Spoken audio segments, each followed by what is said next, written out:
जो वादा किया वो निभाना पड़ेगा।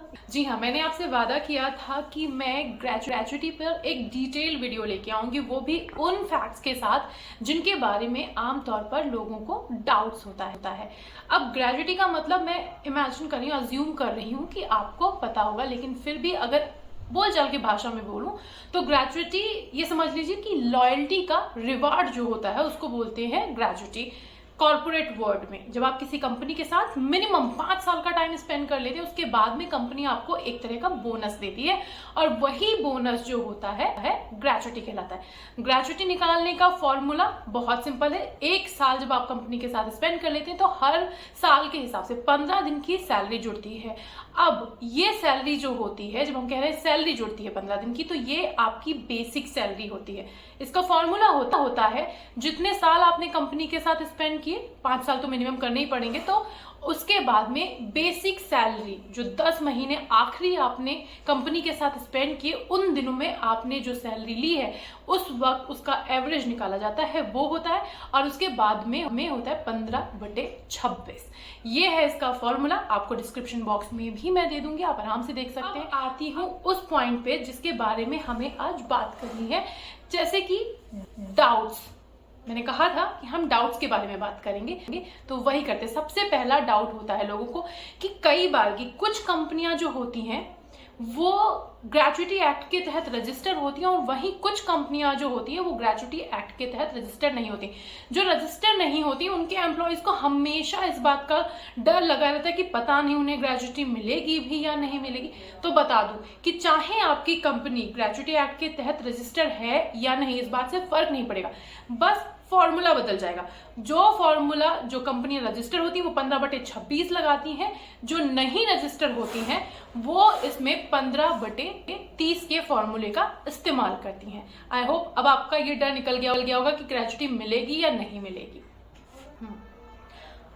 जो दूसरा सबसे बड़ा पॉइंट है वो सभी लोगों को लगता है, जैसा कि मैंने अपने शॉर्ट में भी बताया था, कि 4 साल 7 महीने पूरे करके भी आप क्लेम कर सकते हैं ग्रेजुएटी का। लेकिन एक चीज है कि 5 साल पूरा ना होने का नियम भी कुछ सिचुएशंस में नहीं फॉलो होता है, नहीं लागू होता है। मतलब कि 5 साल ना पूरे हो फिर भी आप ग्रेजुएटी क्लेम करते हैं। वो सिचुएशन होती है अगर किसी एम्प्लॉय की सर्विस के टाइम पर डेथ हो जाती है, तो उसके जो आश्रित होते हैं, जो भी नॉमिनीज होते हैं, उनको ग्रेजुएटी मिलती है।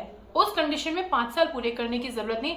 लेकिन यहां भी आप समझ लीजिए नॉमिनी होना जरूरी है। नॉमिनी जब होते हैं तो आसानी से चीजें हो जाती है, इसीलिए मैं कहती हूँ नॉमिनी जरूर। अच्छा, तो अब मैंने आपको बताया कि ग्रेजुएटी मतलब अगर एम्प्लॉय की डेथ हो जाती है तो उस कंडीशन में मिलती जरूर है, आप क्लेम कर सकते हैं, कोई भी एम्प्लॉय इस बात के लिए मना नहीं करेगा। लेकिन उसका फॉर्मूला अलग हो जाता है। वो फॉर्मूला आपको हमारी स्क्रीन पर दिख रहा होगा। अब सबसे बड़ा, हम ग्रेजुएटी का इंतजार क्यों करते हैं? हमको लगता है कि ग्रेजुएटी टैक्स फ्री है, इसी वजह से सबको लगता है ग्रेजुएटी मिल जाए। लेकिन इसमें भी एक चीज है कि ग्रेजुएटी अगर 20 लाख से कम है तभी वो टैक्स फ्री होगी। जिस वक्त ये ग्रेजुएटी 20 लाख या 20 लाख से ज्यादा हो जाएगी, इस पर इनकम टैक्स के नॉर्मल रूल्स लागू होंगे। इवन अगर किसी एम्प्लॉय की डेथ की सिचुएशन में जो ग्रेजुएटी मिली है उस पर भी जो इंसान इस ग्रेजुएटी के लिए क्लेम कर रहा है उस पर जो इनकम टैक्स के रूल लागू होंगे, उन्हीं रूल्स के हिसाब से टैक्स कटेगा। एक और चीज, आपका एम्प्लॉयर, हम हमेशा बॉस को खुश करने की कोशिश करते हैं, लेकिन अगर आपका एम्प्लॉयर आपसे खुश हो जाए तो वो चाहे तो आपको ज्यादा, जो कैलकुलेशन है उससे ज्यादा ग्रेजुएटी भी दे सकता है। लेकिन यहाँ पर भी 20 लाख की लिमिट क्रॉस हुई और आप टैक्स लिमिट में आ जाएंगे, यानी आपको टैक्स पे करना पड़ेगा। इसके साथ ही साथ, और आखिरी पॉइंट है, इसके बाद मैं अपना वीडियो एंड कर दूंगी, कि कुछ लोग, हम कंपनी के साथ काम शुरू करते हैं, सोचते हैं लंबे टाइम तक चलेंगे, कम से कम 5 साल निकालेंगे क्योंकि ग्रेजुएटी लेनी है अगर अच्छी कंपनी है तो। लेकिन कई बार ये होता क्या है कि आपने कंपनी ज्वाइन की और कुछ ऐसे हालात बने कि वो कंपनी दिवालिया हो जाती है। मार्केट में कई बार की खबरें आती हैं, कई सालों से चल रहा होता, एम्प्लॉयज को नहीं पता चल पाता।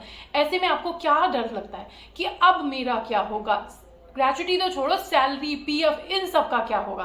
तो आपको बता दूं, सुप्रीम कोर्ट ने यह आदेश दिया है कि अगर हालात ऐसे बनते हैं कि कंपनी खुद को दिवालिया घोषित कर देती है, तो उस सिचुएशन में भी जब दिवालिया प्रोसेस कंप्लीट किया जाएगा और जो फंड इकट्ठा होगा उसमें सबसे पहले एम्प्लॉयज की सैलरी, प्रोविडेंट फंड, ग्रेच्युटी और अगर कोई और स्कीम कंपनी द्वारा चलाई जा रही है उनका पैसा निकाला जाएगा, उसके बाद में बाकी खर्चे किए जाएंगे।